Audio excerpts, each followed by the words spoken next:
Hi friends, இப்போ மகாநதி பார்க்க போகிறோம். மகாநதியில் நம்ம விஜய் அடித்த அலப்பறை இருக்கே, ஒரு சின்ன காயம், ஒரு பொட்டூண்டு ரத்தம் ஆன்னு அவர் கத்துன கத்த பார்க்கணுமே. அதாவது அடுத்தாத்து மாமியே வந்துட்டாங்கன்னா பாருங்க, அவங்க வந்து என்னடா அம்பி என்ன ஆச்சு அப்படின்னு சொல்லி கேட்க, கையில் பாருங்க ரத்தம் அப்படின்றாங்க. அட இதுக்காடா கத்துற அப்படிங்கிற மாதிரி ஆயிடுச்சு. நான் பண்ணது என்ன குத்தம் அப்படிங்கிறாரு. டைலாக் ஒன்றும் இல்லைடா, என் பொண்டாட்டி என்னை கொசு கடிக்க கூட விட்டது இல்லை அப்படின்னு சொல்கிறாங்க. அவங்களே வைக்கப்படுறாங்கன்னா பார்த்துக்கோங்க. இந்த அளவுக்கு அவன் பொண்டாட்டி பார்த்துக்கிட்டா சரி இதெல்லாம் இருக்க.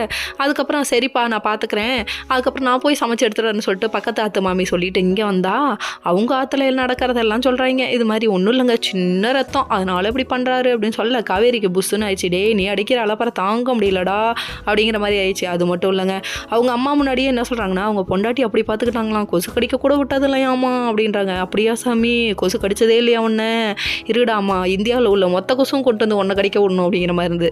சரி இதெல்லாம் ஒரு பக்கம் இருக்க, இது ஃபன்னாக இருந்ததுங்க. அதுக்கப்புறம் கொஞ்சம் ஃபீல் பண்ண ஆரம்பிச்சிட்டாங்க. எதுக்குன்னு பார்த்தீங்களா, அதாவது என் பொண்டாட்டி இப்படி பார்த்துக்கிட்ட பிள்ளைய போய் விட்டுட்டு போயிட்டான்னு அவங்க சொல்ல, அதுக்கப்புறம் ரொம்ப ஃபீல் பண்ண ஆரம்பிச்சிட்டாங்க.